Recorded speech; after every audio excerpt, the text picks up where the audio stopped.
각기 다른 총장 표창장 파일도 서너 개 발견이 됐다는 겁니다.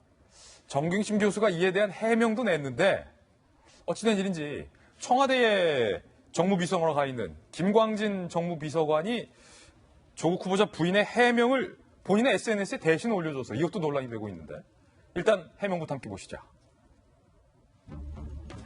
김광진 청와대 정무비서관 사진은 김광진인데 정경심입니다. 이렇게 하니까 좀 안 맞잖아요.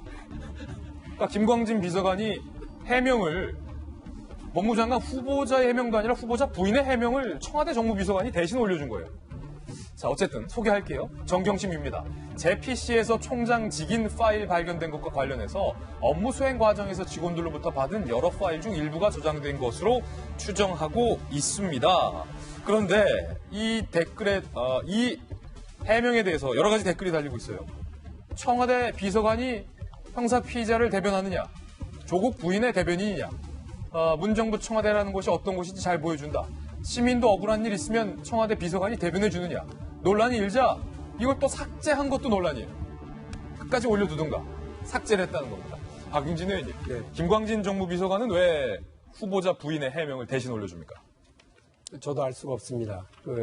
청와대 정무비서관이 해야 할 일로서 적절치는 않아 보이기 때문에 그렇습니다. 청와대 정무수석실이 해야 하는 일이라고 하는 것이 대통령의 정무적 판단을 돕고 국회와의 소통, 특히 야당과의 소통을 중심으로 하는 곳입니다. 국민들께서는 그냥 보시기에 청와대 정무수석이나 정무비서관이 중요한 야당 인사가 있을 때 혹은 뭐 여당의 인사가 당대표가 새로 취임하거나 야당 대표가 새로 취임하거나 원내대표가 취임할 때 난 들고 다니는 사람들 있잖아요. 그러니까 저 난 들고 왔다 갔다 하는 분들이 정무수석실인가 보다 그렇게 생각하실 수 있는데 그렇지 않습니다. 대통령의 중요한 정치적 판단, 정무적 판단을 보좌하는 역할을 하는 것이 정무수석실이기 때문에 그쪽에 집중을 해야 되고요.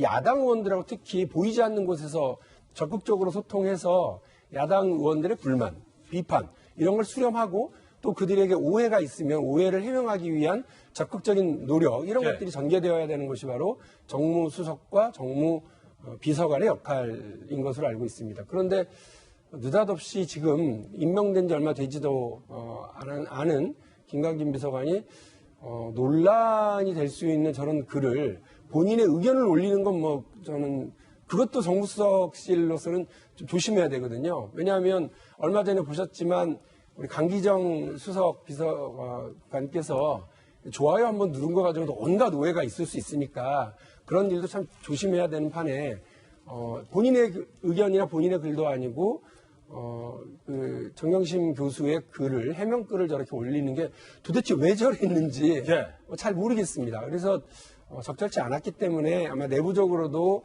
적절치 않다는 의견이 전달된 것 같고 김광진 비서관이 이 부분에 대한 글을 이제 삭제해서 내린 것으로 알고 있습니다.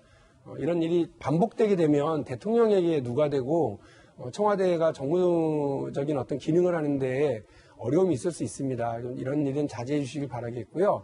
김광진 비서관은 그냥 젊은 사람이 아닙니다. 2012년 19대 국회의원 선거에 그 당시 민주통합당이 젊은 세대와의 소통을 위해서 과감하게 배치했던 비례대표 상위 순번으로 들어와서 아주 적극적인 의정활동도 하셨던 그래서 기대가 아주 큰 우리 젊은 다크호스 아닙니까?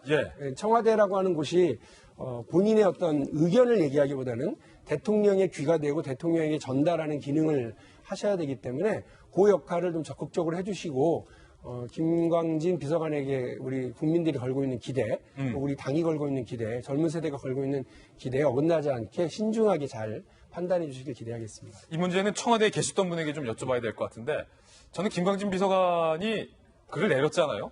그러니까 문제될 것을 모르고 올렸다가 문제가 되니까 서둘러 글을 내렸다는 건데 정무비서관이 그 정도 정무적 판단을 못했다는 것에 한번 놀랐는데 더 나아가서 김광진 비서관이 독자적으로 정경심 교수에게 의견을 받아서 본인이 올린 겁니까? 아니면 누군가가 김광진 비서관에게 네가 좀 대신 올려 라고 시킨 겁니까? 청와대에 계신 분에게 여쭤봐야 될 것 같아요. 박용진 의원님 뭐 잘 모르겠다고 말씀하시는데 저는 지금 뭐 앵커께서 답 주셨다고 보는데요.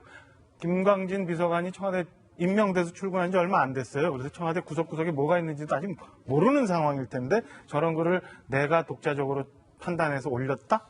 저는 아닌 것 같아요. 그러니까 지금 문제가 되고 있는 거는 표창장의 진위에 대해서 너무 많은 조역들을 등장시킨 데 문제가 있었던 거 아닌가. 그게 얼마나 중요했길래 저렇게들 했나 이런 생각이 듭니다. 그러니까 김광진 비서관은 너무 바쁜 업무 와중에 어디선가 이거 대신 글을 올려라 빨리 그래서 그냥 경황 없이 올렸다가 이게 문제가 되니까 삭제한 거 아니냐. 그러면 지금 현재 저 표창장의 진위에 대해서 청와대와 여당이 너무 많은 조역들을 만들어서 올인하고 있고 급했던 거 아니냐라는 거를 단적으로 보여주는 거 아닌가 이런 생각이 듭니다. 또 하나는 역설모험 제가 말씀드렸는데 아까 정경심 교수 번거지 모자 뭐 패딩 뭐 이렇게 얘기했는데 조국 후보자는 제 기억에 보니까 청문회에서 이렇게 얘기했어요. 몸이 안 좋아서 증권사 직원이 운전하는 차를 타고 갔다. 예. 근데 아까 우리 쭉 시계열로 봤잖아요. 근데 증권사 직원은 PC를 가지고 새벽 어느 시간인가 갔어요. 근데 정경심 교수는 옷을 갈아입고 저 서류 뭉치를 들고 어딘가 갔다가 다시 돌아와서 옷도 갈아입고 뭔데 조국 후보자는 다시 부산을 내려갔다고요. 그러면 저 바깥에 어딘가에 정경심 교수가 진짜 직원차를 타고 온 게 아니라 본인이 운전하고 온 차가 있었거나 예. 혹은 가정을 갑니다. 또 다른 3자가 있어서 정경심 교수의 운전을 대신해 준 거 아닌가 이런 의혹까지도 가는 상황이 됩니다. 조역을 너무 많이 만들어 놔서 그 표창장의 진위에 대해서 국민들이 더 궁금해하는 상황 아닌가 이렇게 생각이 듭니다. 예.